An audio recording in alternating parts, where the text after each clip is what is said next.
wabarakatuh. Selamat pagi anak-anakku yang solih dan solihah. Berjumpa kembali dengan Bu Rohma pada pembelajaran Pendidikan Agama Islam dan Budi Pekerti kelas 4 SDIU Nawakartika.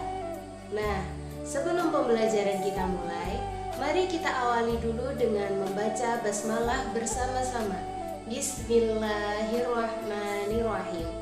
Nah, adakah yang tahu hari ini kita akan belajar tentang apa? Iya, betul sekali. Hari ini kita akan belajar tentang beriman kepada Allah dan Rasul-Nya. Nah, bagi anak-anak semua, sekarang perhatikan materi yang akan Ibu tampilkan.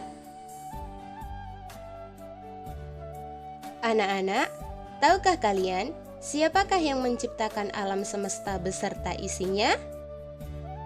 Ayo, kita pelajari pada materi pembelajaran kita hari ini. Materi pertama adalah beriman kepada Allah. Iman sendiri memiliki arti mempercayai dalam hati, mengucapkan dengan lisan, dan mengamalkannya dalam perbuatan. Jadi, beriman kepada Allah berarti yakin bahwa Allah itu ada, percaya bahwa Allah itu yang menciptakan alam semesta dan isinya, dan tidak ada Tuhan selain Allah. Lalu, bagaimana cara kita lebih beriman kepada Allah Subhanahu wa Ta'ala? Di sini ada 3 cara. Yang pertama, mengenal Allah melalui alam semesta. Yang kedua, mengenal Allah melalui Al-Quran. Dan yang ketiga, mengenal Allah melalui Asmaul Husna. Sekarang kita mulai belajar mengenal Allah untuk yang pertama, yaitu melalui alam semesta. Di sini Allah menciptakan 2 ciptaan, yaitu yang gaib dan yang nyata. Nah, untuk gaib sendiri adalah tidak dapat dilihat oleh mata manusia. Contohnya apa? Ada malaikat, jin, setan, dan iblis. Sedangkan untuk ciptaan nyata sendiri adalah makhluk yang dapat dilihat oleh mata ataupun dirasa oleh indera manusia. Contohnya manusia, hewan, tumbuhan, tanah, matahari, dan lain sebagainya. Selanjutnya, keberadaan Allah dapat kita yakini dengan mengamati ciptaannya.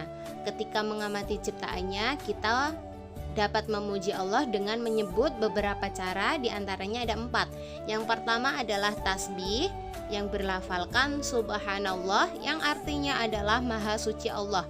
Kalimat tasbih ini dibaca ketika seseorang melihat sesuatu yang tidak baik. Yang kedua adalah lafal istighfar, bunyinya astaghfirullahaladzim, yang artinya aku memohon ampun kepada Allah Subhanahu wa Ta'ala. Ini dibaca ketika hendak memohon ampun kepada Allah dan terutama ketika setelah selesai sholat.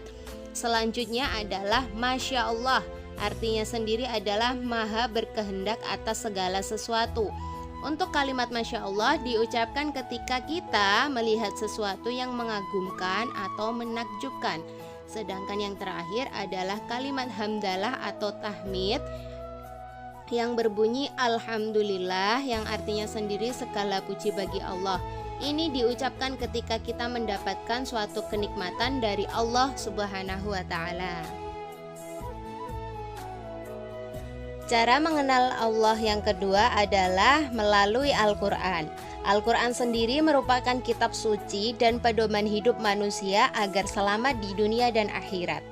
Al-Quran berisi tentang yang pertama, perintah, maksudnya adalah perintah untuk selalu berbuat yang baik.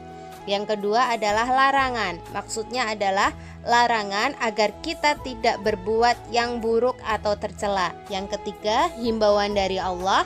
Dan yang terakhir adalah kisah-kisah umat terdahulu yang menjadi pembelajaran bagi umat manusia sekarang.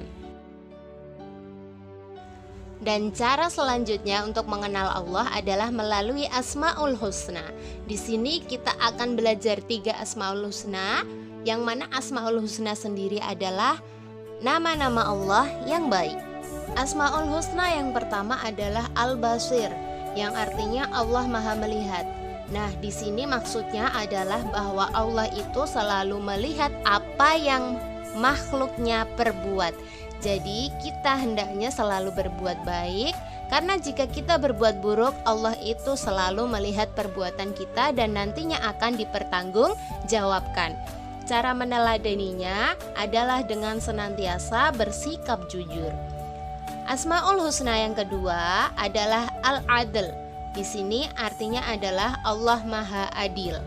Maksudnya adalah di sini Allah adalah hakim yang seadil-adilnya.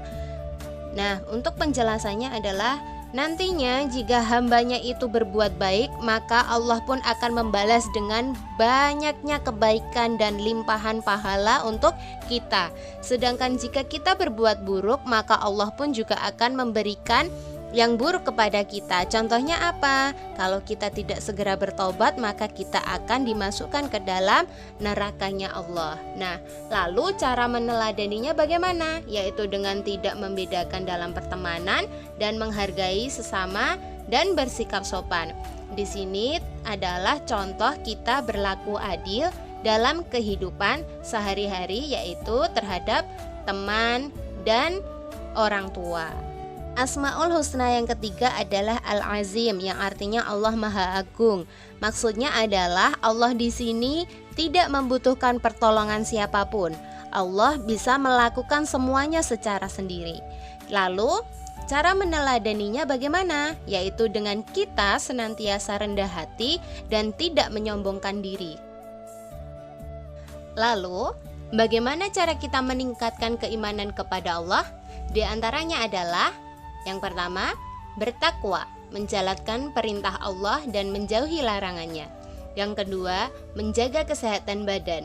Yang ketiga, mengamati ciptaan Allah dan selalu menyadari bahwa itu semua adalah ciptaan Allah.